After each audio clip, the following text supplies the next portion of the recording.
ऐसा आप न समझिए कि ये या बेवकूफ बैठे हैं या अज्ञानी बैठे हैं।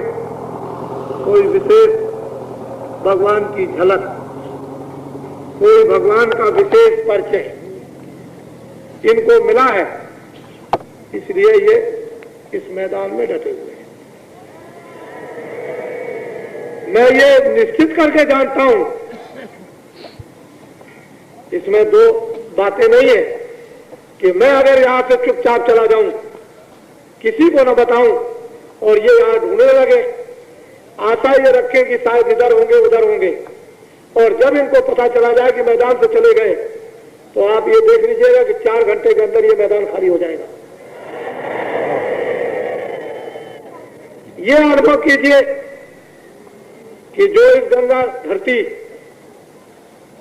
गंगा तट पर आए हुए हैं, उनमें क्या श्रद्धा, क्या चीज लेकर आए, क्या लेना चाहते, किस लिए आए हुए, क्या चाहते हैं, क्या देखना चाहते हैं, क्या इनकी इच्छा है, क्या ये पी रहे हैं, कहाँ चाहते हैं जाना, किसको देखना चाहते हैं। अगर हम लोग थोड़ा सा छुपकर, जरा सा ठंडे दिल, दिमाग, बुद्धि से थोड़ा सोचें तो आपको भी, सबको इसका परिचय मिलने लगेगा। मुझे बड़ा आश्चर्य होता है कि भारत में इतने बुद्धिमान हैं, इतने पढ़े लिखे लोग, उनको कहते हैं बड़ी बड़ी डिग्रियां उन्होंने प्राप्त कर ली, बड़े बड़े उच्च ज्ञानी हैं, ऐसा लोग कहा करते हैं। लेकिन इस मैदान में यह नहीं बता सकते कि कितना आदमी है।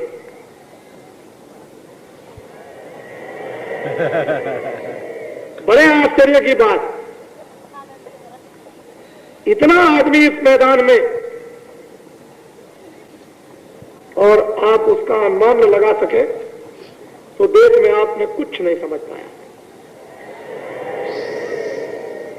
फिर तो आपको देश में यहां और वहां, इधर उधर चैन मिल ही नहीं सकती।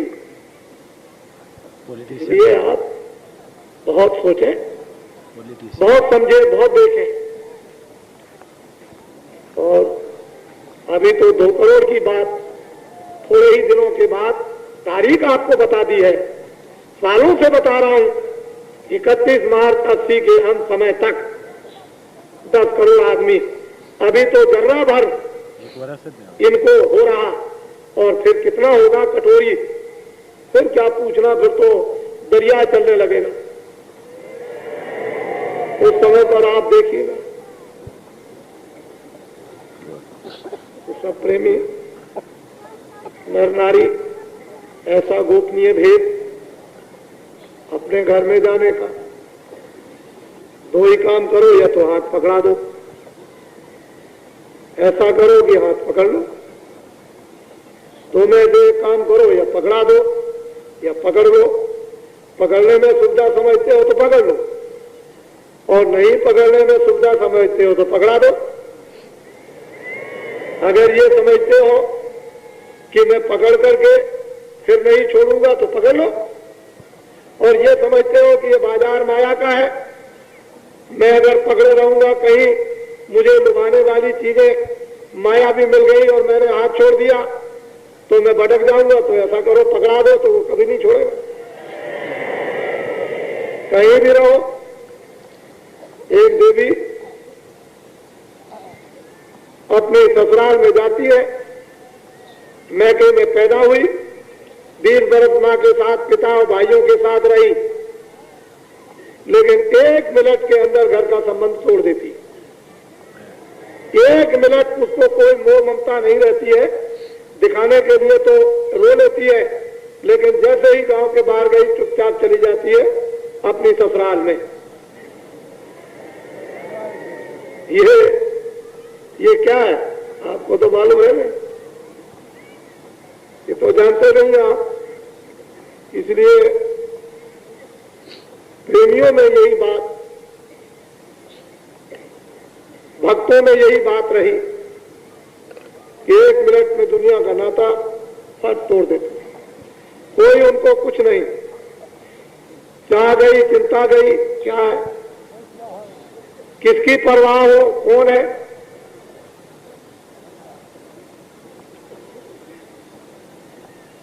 भक्तों का तो हृदय और दिल इस प्रकार का रहा और रहेगा। यहां पर सतयुग के आने की स्वागत तैयारियों में, स्वागत में 11 दिन तक काशी विश्वनाथ बम भोले भी यहां पर उपस्थित हैं और रहेंगे। और उन्होंने रात को एक स्वप्न तो जरूर दिया है, उस दिन भी दिया था, कल बतलाऊंगा आपको। कुछ रात को आज कुछ और होगा तो परसों बताऊंगा। कुछ स्वप्न है,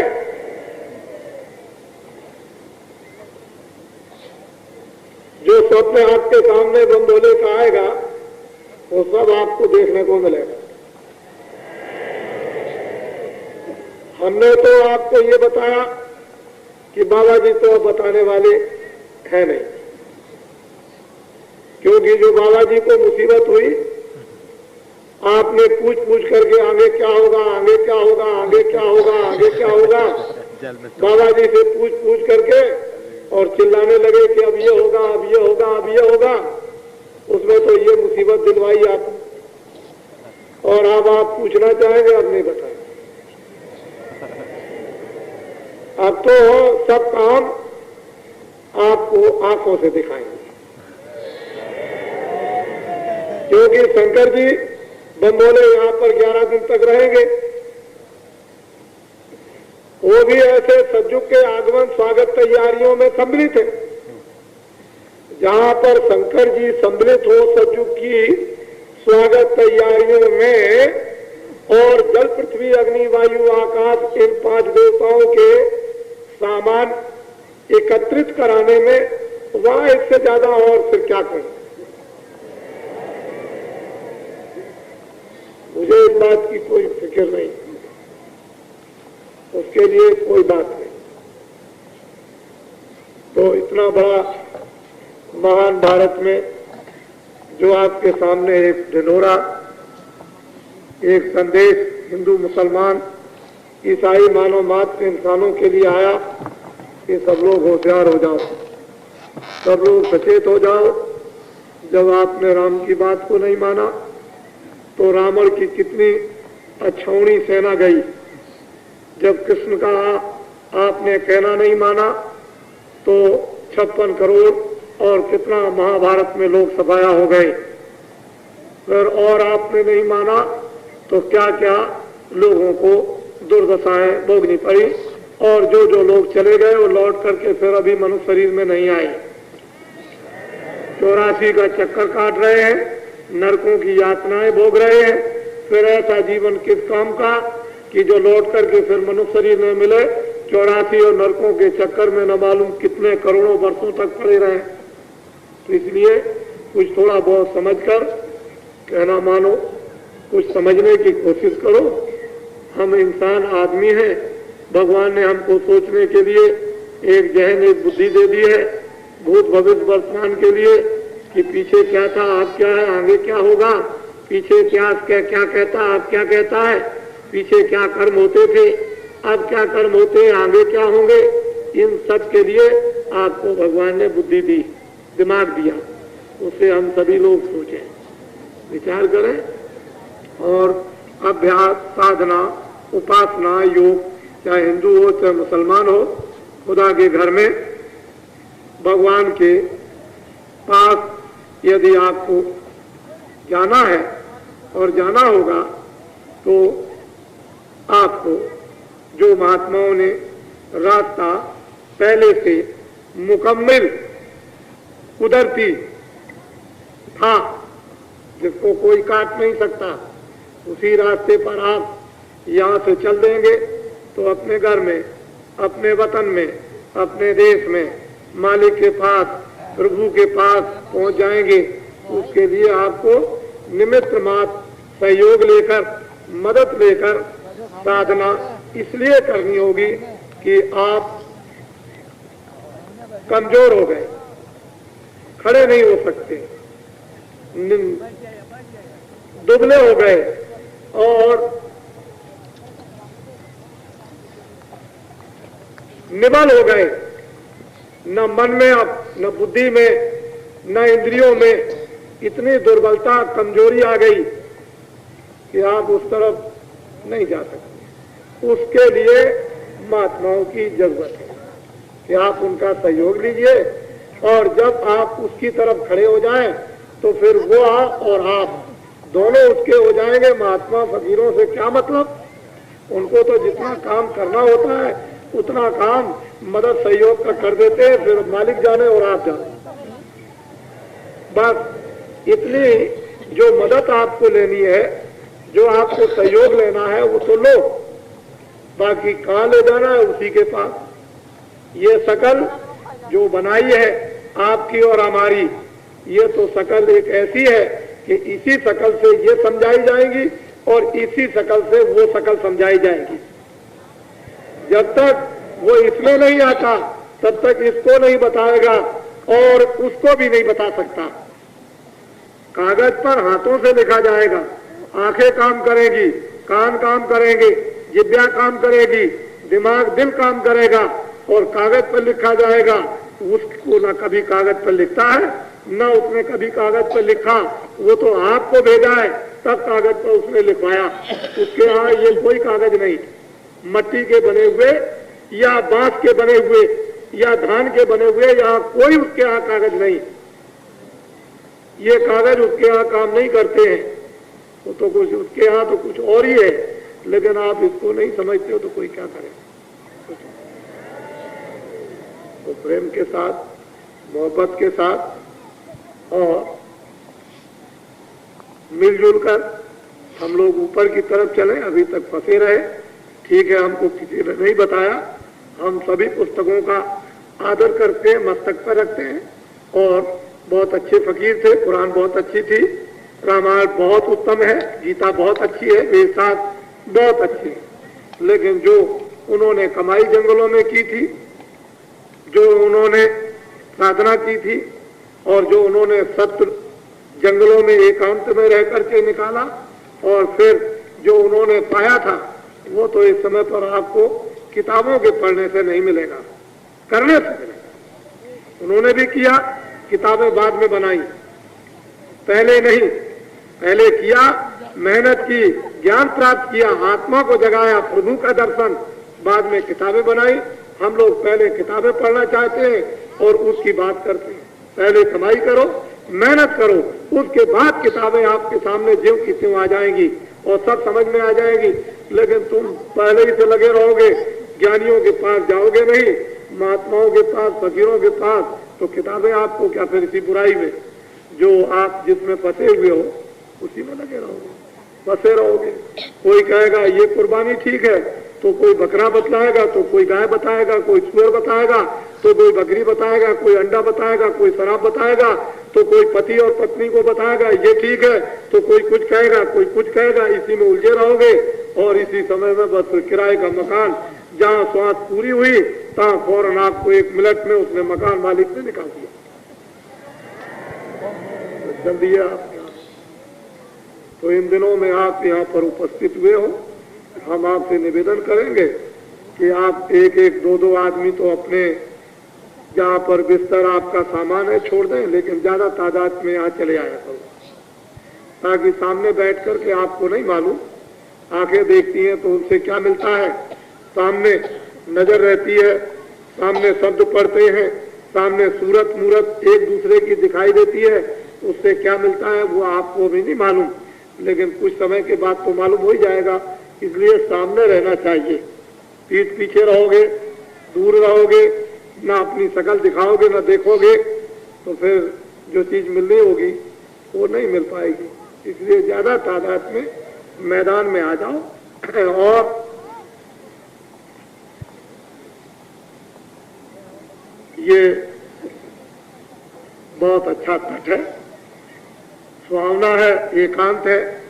इतने सब लोग होते हुए भी ऐसा मालूम होता है कि जैसे कि कुछ है ही नहीं, क्योंकि प्रेम से मोहब्बत से रहते हैं, इसलिए पता नहीं चलता एक ही जगह पर।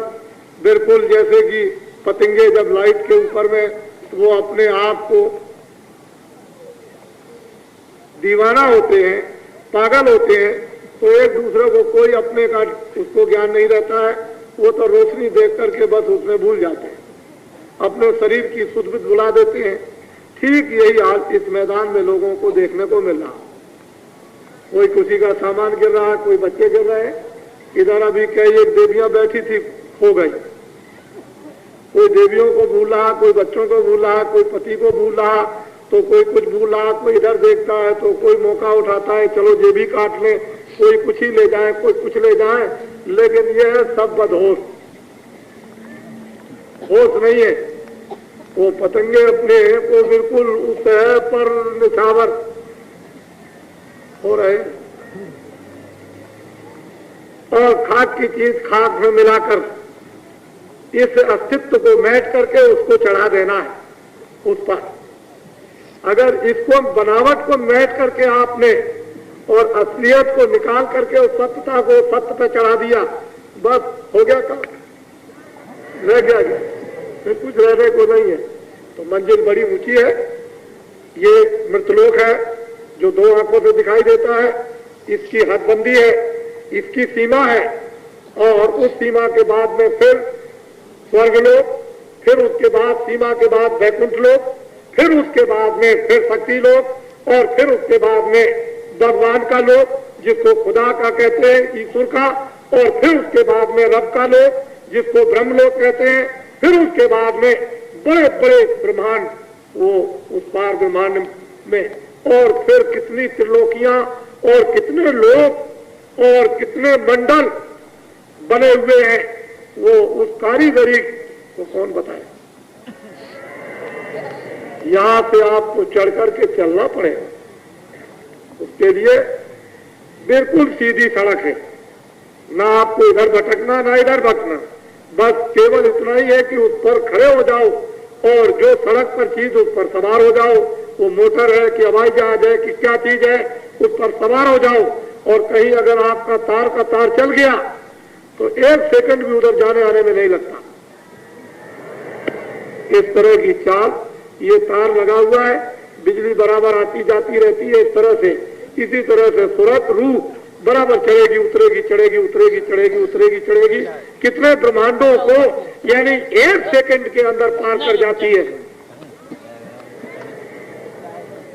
यह ऐसा सनातन पुरातन अनाज का रास्ता है, और वो आज हम सब लोगों को सुनने को मिल रहा। हम थोड़े दिन तक तो आश्चर्य करते हैं, लेकिन जब हम लग जाते हैं उस कार्य में, उस काम में, उस साधना में, उस रास्ते में, और जब हमारे सामने सब चीजें अनुभव में उतरने लगती हैं, उसका आनंद और ज्ञान जब मिलने लगता है, उसकी शक्ति का संचार जब होने लगता है, और प्रेम प्याला जब पीने को मिलता है, तो सब समझते हैं कि अरे ये तो कुछ और ही था। रामायण ठीक थी, गीता ठीक थी, भागवत ठीक थे, ऋषि मुनि ठीक थे, महात्मा ठीक थे, ये तमाम आए जितने भी लोग, ये सब हमारे नुमाइंदे थे, ये सब हमको राह दिखाने वाले, हम भूलों को थे। इन्होंने बड़ी सेवा की, बड़ी मदद की, और इन्होंने क्या नहीं किया हमारे साथ में। तब हमने उनकी मस्जिद बनाई, उनके मंदिर बनाए, हमने उनकी आज किताबों पर अपने को चढ़ाते हैं, और फिर श्रद्धा गुणानुवाद उनका कीर्तन आज उनका जैसे करते हैं। अगर हमारा उन्होंने लाभ और फायदा हमको न पहुंचाया होता तो हम आज उनको क्यों मानते हैं, इसलिए मानते। बहुत अच्छा नरनारी आए हैं। लोग ऐसा विश्वास नहीं करते थे कि इतना बड़ा जनसमूह इस मैदान में आ जाएगा, लेकिन मैं तो यही कहता था कि आप देखिए हमारे कहने की क्या बात, हम तो अब कह चुके, अब तो आप अपनी आंखों से देख लेंगे उसमें क्या बात है, उसमें कोई बात नहीं है। और गुरु महाराज ने, स्वामी जी ने, जो अपने गुरु थे जिन्होंने ये रास्ता बताया था, उन्होंने हर तरह से कूट कूट करके पढ़ा दिया। हम तो नर नारी बच्चे बच्चियों, उस जमाने के आदमी हमारे सामने 12 रुपए तोला सोना बिकता था। 12 रुपए तोला सोना था। घी की और अनाज और गेहूं की बात करें तो आप तो मानेंगे ही नहीं। 60 रुपए, 1 रुपए का 60 किलो चना। आपको कहे तो ये बातें आपको विश्वास में आएंगी, तो हम तो उस जमाने के आदमी हैं, लेकिन आप देखते हो कि आपसे ज्यादा काम करते हैं। ये जितने आपको बांस और बल्ली दिखाई दे रहे हैं, ये बिना ऐसे देखे हुए कोई लगाया नहीं गया। आपको ये जानना चाहिए। और फिर कोई कागज पर कोई चीज नक्शा नहीं, ये सब बिना नक्शे के, लेकिन सब विधि विधान के साथ। जो भी कार्य हुआ वो एक एक कार्य आप विधि विधान के साथ देखें, पर कागज के ऊपर में इसका कोई नक्शा नहीं है। और बाबा जी को ये सब सिखाया गया, गुरु महाराज ने सिखाया। छोटी से छोटी मेहनत और बड़ी से बड़ी मेहनत क्षमा करना। बाबा जी ने कढ़ाइयां मली है साधु महात्माओं की, तो ये हाथ के निशान घिस गए, सब कुछ मिला है। लंगोटियां पीछी, खाना बनाया, झाड़ू लगाई, जमीनों को लीपा, उनके कड़ाहों को मला और उनके चिमटे सहे, चिमटे मारे गए, वो भी सहन किया। तब जाकर के कई बहुत दिनों के बाद कृपा दया हुई। ऐसे नहीं मिला करता। आपको तो मुफ्त में मिला, आपको मुफ्त में मिला, आपसे कोई परीक्षा नहीं ली गई। मैदान में आए फौरन, यानी फौरन दिया जाता है, उधर से आए हमको भी मिलना चाहिए, अच्छा भाई आ जाओ, तो आपको दिया जा रहा। लेकिन अगर आपको कहीं ये काम हो तो बहुत मुश्किल हो जाए, कोई परीक्षा नहीं। ये तो ऐसी खुशी से जहाँ हम करते हैं वहाँ आप भी करते हो, ये कोई बड़ी बात नहीं है। ये तो मतलब ये परीक्षा का काम नहीं है, तो आप घर में रोज ही ये काम करते हो। लेकिन ये कि परीक्षा पहले महात्माओं ने दी थी, अब कलयुग में लोग परीक्षा नहीं दे सकते। कलयुग में तो भगवान की कृपा की बख्शिश होनी चाहिए। जीवित योग नहीं है कि वो परीक्षा देंगे। वो तो कलयुग में यानी ये विधान पास करा लिया गया है कि आप कोई परीक्षा नहीं। क्यों? उसका मतलब कुछ था। उस परीक्षा के संबंध में महात्माओं ने ये बताया। पंजाब में एक महात्मा रहते थे, उनके यहाँ वो सेवा किया करते थे। उनके शिष्य वो गृहस्थ आश्रम में रहते थे, 12 बरस तक सेवा करते रहे। उनके लड़के भी बड़े हो गए और उनके सेवक भी आश्रम में खूब सेवा करते थे। एक दिन बारिश हो रही थी, अपने बच्चों के साथ महात्मा जी घूमने गए। एक बोझा लाद करके उधर से आ रहा था सिर पर किसान, तो पानी बरस रहा था। महात्मा जी ने कहा अपने बच्चों से कि देखो बेटा, ये बहुत बोझे से बहुत ज्यादा बोझा है और पानी बरस रहा है, ये थक गया। ऐसा करो कि तुम इस बोझे को ले लो और वहां तक इसको मेरे कहने से डाल आओ। तो लड़के बोले, कहने लगे, अरे पिताजी, आपके आश्रम में तो बहुत से शिष्य हैं, हमारे तो कपड़े खराब हो जाएंगे और हमको लोग क्या कहेंगे कि ये बोझा लाद के जा रहे। तो पिताजी, ये बोझा किसी और को जो आपके आश्रम में शिष्य हैं उनको दे दीजिए। उन्होंने बुलाया कि चलो चलो बच्चे इधर आओ। वो दौड़ करके आए कि सरकार हुक्म। कहने लगे, देखो बेटा, ये किसान थक गया है, इस बोझे को उठाओ। कहने लगे, हुक्म। बस फौरन बोझा लिया और उस किसान के घर पर पहुंचाया। जब घर पर पहुंचा दिया, लौट करके जब आए तो लोगों ने पूछा कि महाराज, इस गद्दी का मालिक कौन होगा? कहने लगे, ये। तो लड़के कहने लगे कि अरे पिताजी, मैं तो आपका बच्चा हूं। कहने लगे, नहीं, जो मेरी आज्ञा का पालन करता है वही मेरा बच्चा। इसलिए रामायण में कहा है कि एक पिता के विपुल कुमारा और पृथक गुलशील अचारा, को पंडित को तापस ज्ञाता, को धनवंत सूर विख्याता, सब पर पिता प्रीत सम होई। पिता का प्रेम सबके साथ समान, लेकिन जो पितमान वचन मन करना तो प्राण समाना। जो मनता वाचा कर्मणा से पिता की आज्ञा का पालन करता है वही उनका बच्चा होता है। तो परमार्थ की दौलत ये, और ये जो मकान वगैरह मेरे नाम से वो तुम ले लो, वो तुम्हारा है, लेकिन परमार्थ की दौलत ये, परमार्थ की दौलत संपत्ति ये, और ये मकान ईंट मट्टी के बने हुए उसको तुम ले लो, वो तुम्हारा है। तो बच्चे, महात्मा पहले परीक्षा लेते थे, आप कोई परीक्षा नहीं लेते हैं किसी तरह की। देख लिया कलयुग में परीक्षा में कोई टिकेंगे नहीं, तो ऐसे ही बांटते रहते हैं। चलो ठीक है, अच्छा, इतने में ही आपका किनारा है, इतने में ही आपका बेड़ा पार है। जय गुरुदेव।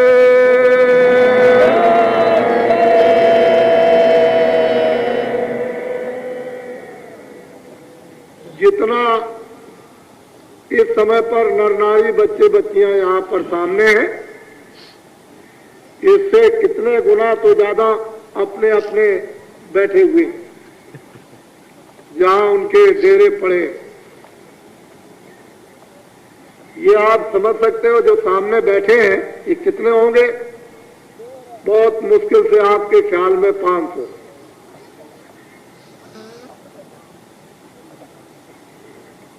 आपका ख्याल होगा 500, हम तो कहते हैं शायद कोई होगा ही नहीं, कुछ नहीं, मैदान खाली था। जरा आवाज जोर से लगाना, जय।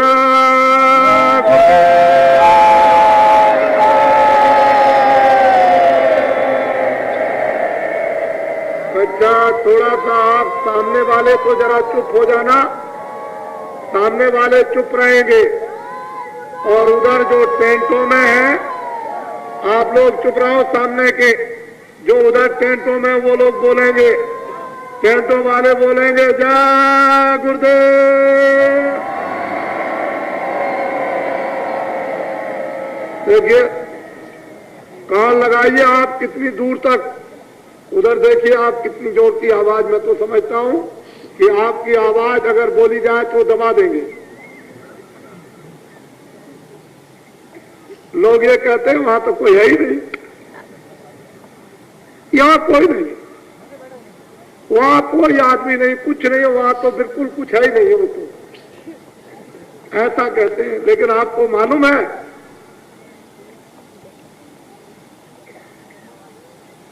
जय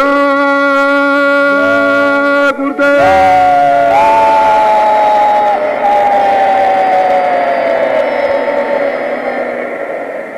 आपको पता है कि वहां पर शंकर जी का नाच हो रहा। आप तो देखेंगे कि भाई हमको दिखाई नहीं देता है, पर जो स्वप्न दिया है वो नाच रहे। आपको मालूम है कैसा नाच होता है? कभी इतिहास आपने पढ़े हैं? फिर पढ़ो, तब आपको ज्ञान होगा।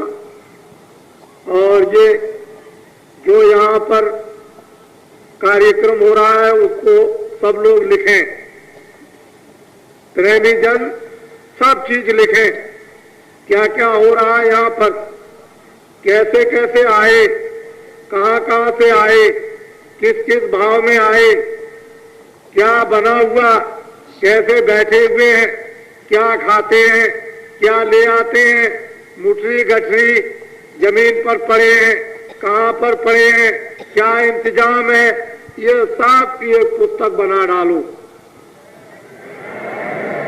सब लोग अपनी भाषा में, गुजराती, महाराष्ट्री, मध्य प्रदेश, राजस्थान, हरियाणा, उत्तर प्रदेश, बिहार, बंगाल, आसाम, उड़ीसा, ये सब प्रांतों के यहाँ पर नर नारी आ चुके हैं और बड़ी संख्या में अभी आ रहे हैं,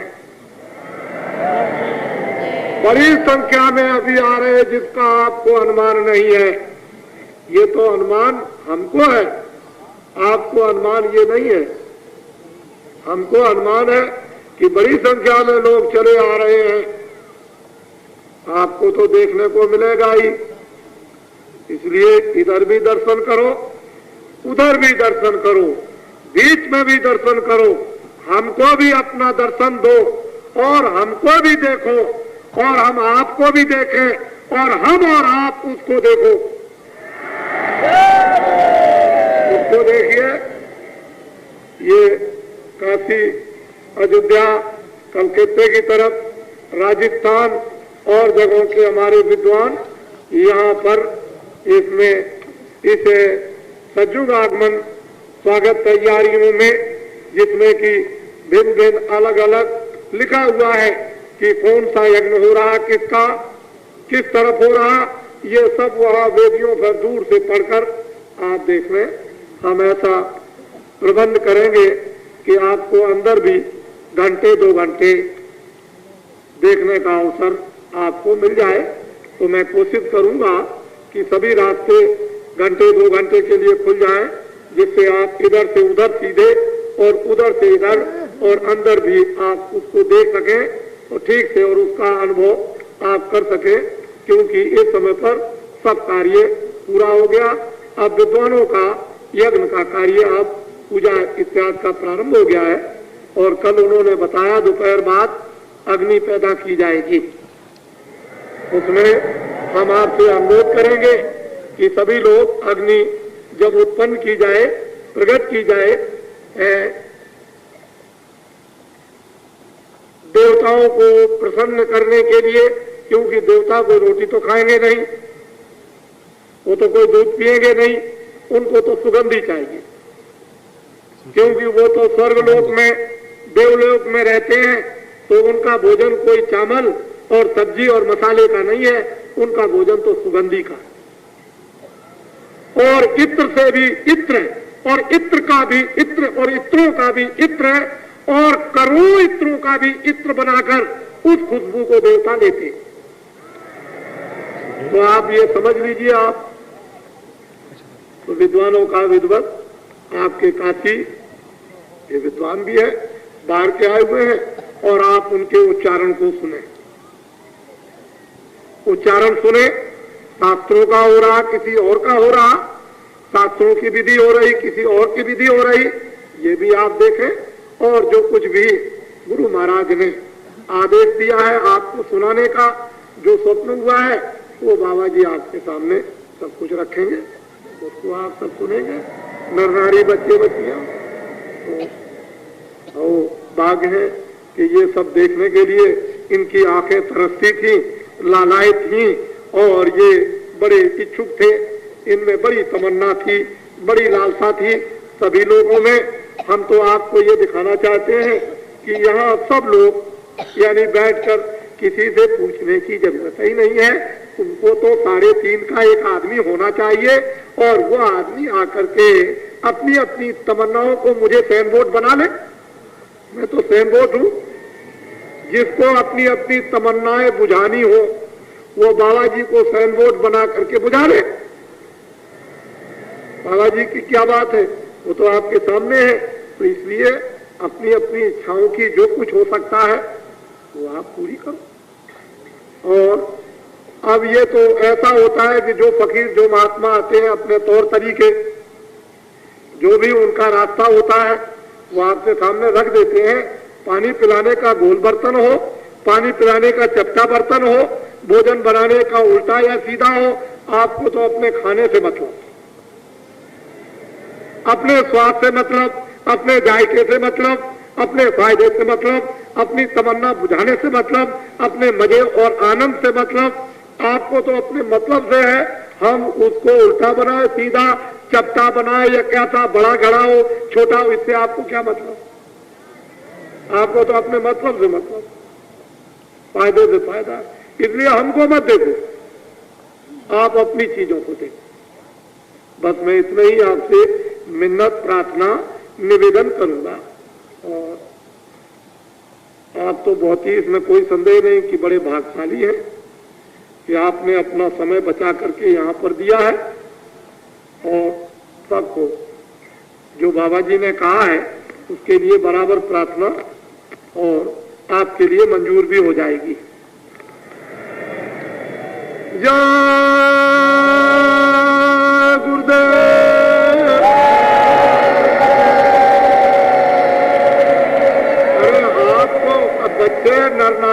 आपको इतना भी ज्ञान नहीं कि जब उज्जैन में गए थे और जब गुरु का अपमान किया तो इन्होंने क्या कहा था बम भोले ने? जो नहीं दंड दूं खल, मेरा मार्ग भ्रष्ट हो जाएगा। ये किसने कहा था उज्जैन में? जो रामायण में आपको बताया गया, लेकिन आपको कुछ नहीं कोई क्या। तो इसलिए मार्ग पर आओ, रास्ते पर आओ, सम्मान पर आओ, सद्भाव पर आओ। जय गुरुदेव।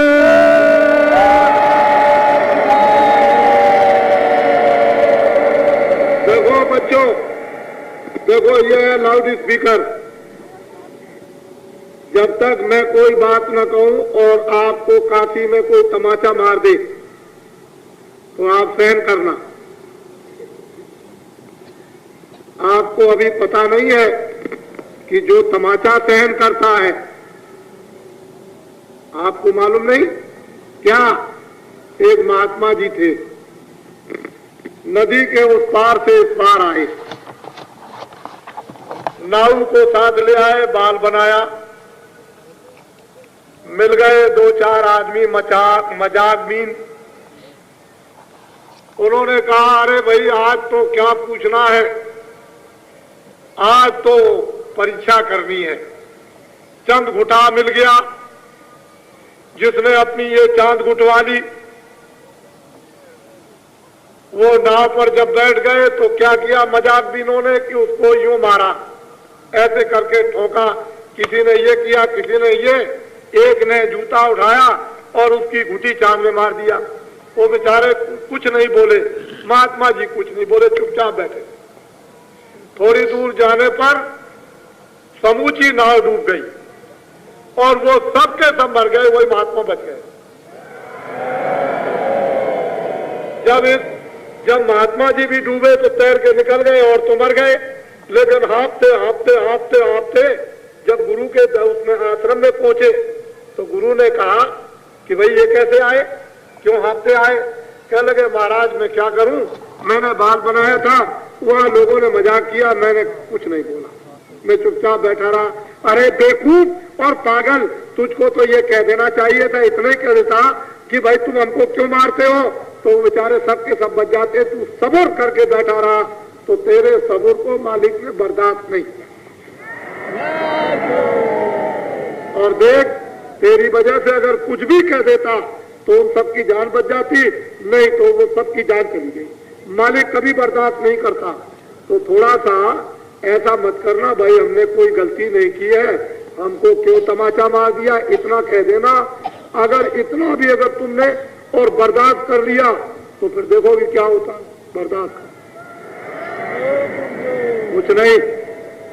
ये तो जहां पर करोड़ों आदमी रहते हैं, शहर में क्या आप देखते हो कि कितने रहते हैं, कोई किसी को मारता, कोई किसी को मारता, कोई गाली देते था, कोई भाग रहा, कोई कुछ करता है।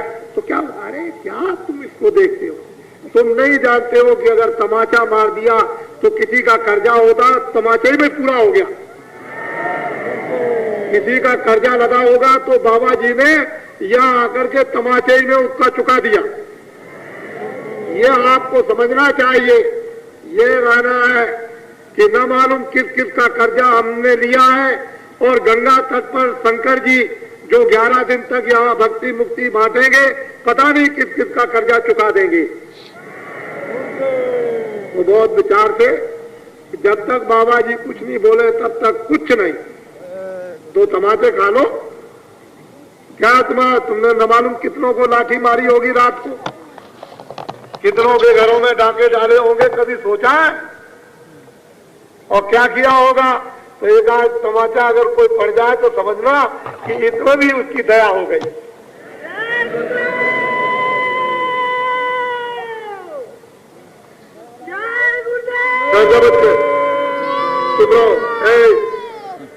इनको पकड़ ले जाओ। तुम कैसे आए, कल से यहाँ, इनको पता नहीं देना। इनको ले जाओ पकड़ के। तुम लोग यहाँ ड्यूटी पे क्या रहते हो? ये बीच में चिल्लाता है। अच्छा बस ठीक है, चुपचाप बोलना नहीं।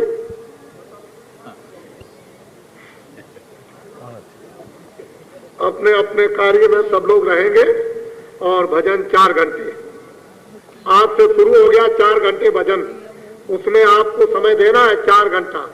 फिर हमारी बात को सोच लो, 4 घंटा भजन। जिनको नामदान नहीं मिला है उनको कल मिल जाएगा, कल फिर परसों मिल जाएगा, परसों नहीं तो नरसों जो नए लोग आएंगे उनको मिल जाएगा 4 घंटे भजन। ये गांव के लोग आ रहे हैं उनको भी यहाँ 11 दिन तक 4 घंटे नर नारियों को भजन करना। भजन ये है जो मैं आपको बताता हूँ, बैठ के चादर ओढ़ करके बिल्कुल बैठ जाओ और उस गुफा में, उस दरगाह में तुम चले जाओ जो भगवान और खुदा की है।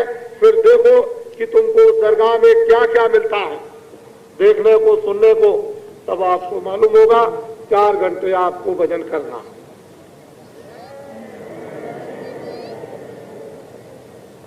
और गांव वासियों ने, मालूम है आपको, परसों के दिन कहा था कि बर्तन नहीं है हमारे पास। गांव वालों ने गांज दिया, गांज दिया बर्तनों को, गांज दिया कहिए। और हमने कहा भाई इतना क्यों लाते हो, गांज दिया बर्तन।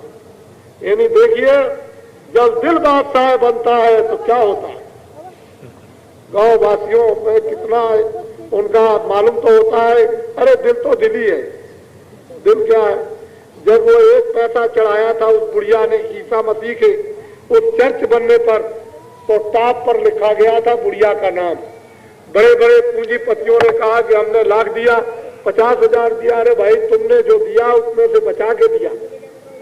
लाख होगा तो तुमने 10,000 दे दिया, 10 लाख होगा तो तुमने 50,000 दे दिया। अरे बुढ़िया ने तो जो उसके पास था उसने कहा बेटा मेरे पास तो यही 1 पैसा है, इसको ले लो। तो उसके पास जो कुछ था उसने सब दे दिया, तुमने तो सब नहीं दिया। तो जिनके पास में ये होता है वो सब दे देते हैं, वही काम कर जाते हैं। जय गुरुदेव।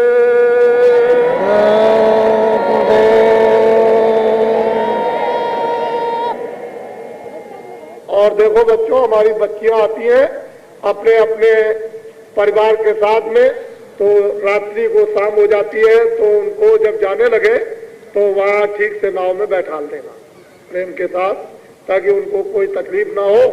अपने जो शहर से आ रहे हैं उनको, बच्चियों को, बच्चों को वहाँ जो रहते हैं और ज्यादा ड्यूटी लगा लो और बड़े प्यार से उनको बैठा देना, देखते रहना पार उतर जाए।